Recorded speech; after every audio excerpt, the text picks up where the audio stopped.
Salut à tous, on est en direction de la Ferté-Alais pour une conférence sur les serpents suivie d'une sortie nature. Donc on essaiera de vous faire quelques images, surtout pendant la sortie nature. Donc on se retrouve tout de suite là-bas. T'as vu, j'ai même un super... Ah, il est beau, il est beau. Et alors, donc, je dédicace à quel prénom? L'association SOS Petite Bête. Ah oui. Donc on vient de sortir de la conférence, c'était super, on a acheté le livre, donc c'est le dernier il est dernier en vente, là il est épuisé. Donc, ces derniers exemplaires. Voilà. On a une petite dédicace. On soit circulé. Voilà, plein de photos et tout ça, c'est super. Ça nous a tous à la dans le dos. Non. Ça m'énerve. Oui. Ça m'énerve.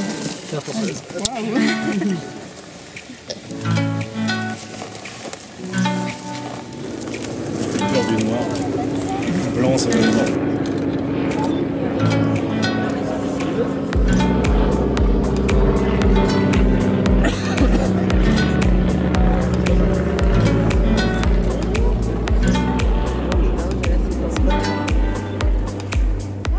Du coup là on est en sortie nature. Ouais, donc après la conférence on est en sortie nature. Donc, là on était perdu en fait, on s'était perdu, le groupe était parti avant nous, donc on a retrouvé le groupe.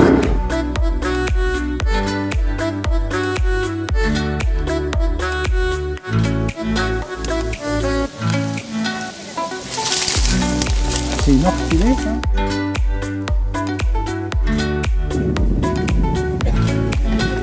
Ça peut vous arriver. On va voir quoi? Dans le cas des Une vipère. par exemple. Ouais, donc ils ont trouvé une vipère. À côté des ruches. À côté des ruches, ouais, ils ont trouvé une vipère.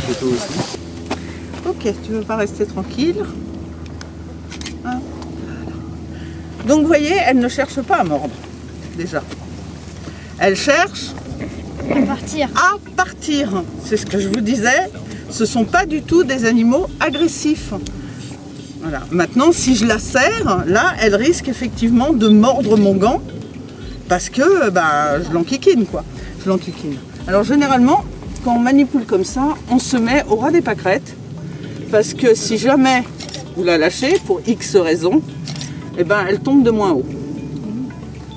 Donc c'est pareil, tout ce qui est manipulation de bestioles, ça c'est pour ceux qui font des animations dans la nature, il vaut toujours mieux, surtout quand ça bouge comme ça, donc manipuler le plus près possible du sol, parce que elle tombera de moins haut. Donc vous voyez, petites écailles sur la tête par rapport à l'autre serpent qu'on a eu tout à l'heure. Donc des beaux zigzags là, notamment sur le dos, parce qu'elle est vraiment très très belle. Voilà, c'est très très mal aux pattes. Voilà. Et puis aussi grosses écailles, donc au niveau du ventre, hein, pareil. Vous avez vu, la queue, elle est brusquement rétrécie. Donc vraiment, la queue, elle est là. Hein. C'est cette espèce de tout petit bout que vous voyez là. Et si on regarde bien, les pupilles, elles sont verticales. Et alors, il faut faire attention aussi avec les pupilles parce que les vipères, elles ont des pupilles qui réagissent notamment à la lumière. Donc, un peu comme les yeux de chat. Donc, si vous les éclairez, la pupille va se dilater et elle sera de forme elliptique. Ok ? Donc, vipère verticale, ça c'est sûr, mais attention notamment à la luminosité. Et vous voyez, je la laisse se balader sur mes gants, mais je la serre pas. Donc j'évite au maximum de la stresser, parce que ce sont des animaux qui se stressent. Ici en Ile-de-France. En Ile-de-France, on a deux espèces. On a la vipère péliade Oui, c'est ce que je voulais dire. et la vipère aspic.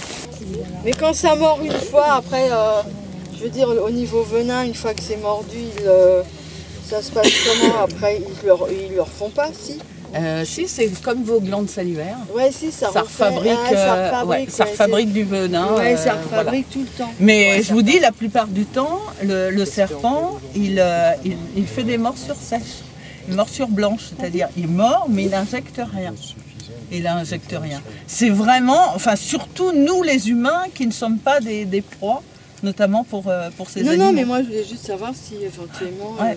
Oui, c'est comme notre salive. Ouais, d'ailleurs, les glandes à venin, ce sont les glandes salivaires des serpents qui ont évolué en glandes à venin. Et combien de temps il leur faut pour refaire leur venin en fait? Ça dépend de la quantité de venin injecté. Ça dépend aussi de la quantité de nourriture donc dans le coin. Et ça dépend surtout de la température extérieure. Parce que plus il va faire froid et plus les fonctions physiologiques sont ralenties. Et donc du coup, le venin a du mal à se refabriquer. Oui, mais les chaleurs caniculaires qu'on a eues, il n'y avait pas de vipères. Elles sont planquées les vipères, elles sont en estivation. Elles estivent. Ça vit combien de temps? Entre 10 et 15 ans. Sauf si elle rencontre un humain entre-temps. Ou un faisan. Comment elle respire? Pas trop près quand même. Et là, elle a quel âge? Là, elle doit avoir 2-3 ans. Bon. Là, le maximum de sa taille, c'est quoi? Le maximum, ça doit être 80 cm. Donc là, c'est vraiment une jeune. Bon. On va la remettre dans le sac. Parce que je ne sais pas où il l'a attrapé. Non, mais j'aurais pas dû te donner mon sac. Merde. Bah ouais. Elle est emmêlée? Non, elle est pas emmêlée, mais... Ah, pour qu'on puisse mieux la voir en fait. Ah oui, elle est un peu plus... Bonjour. Qu'est-ce que c'est que ça? C'est pas bon. Eh, bon, qu'est-ce que c'est que tout ce monde? Oh ma fifi. Oh bon, oui. Elle est belle. Elle est belle. Position attaque. C'est ça.